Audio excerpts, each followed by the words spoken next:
sa lahat! Magandang hapon! It's a quick learn Tagalog video and on this video, let's learn some vegetables o mga gulay sa Tagalog.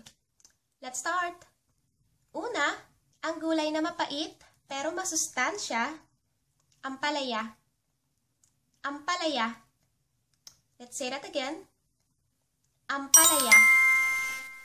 And the second one, patola. Patola. At wala na siyang dulo kasi pinutol siya ni mama at tinikman kasi may patola daw na mapait. That's our second one. Patola. At para sa ating pangatlo, naka-plastic. Masarap siyang ginisa, masarap sa sinigang, at masarap sa sardinas. Pechay.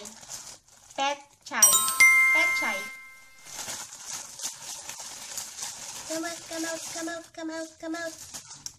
So, ito ang ating mga pechay.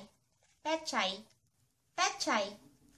And for our last two, we have talong, sayote. Talong at sayote. Let's say that again. Sayote. Sayote.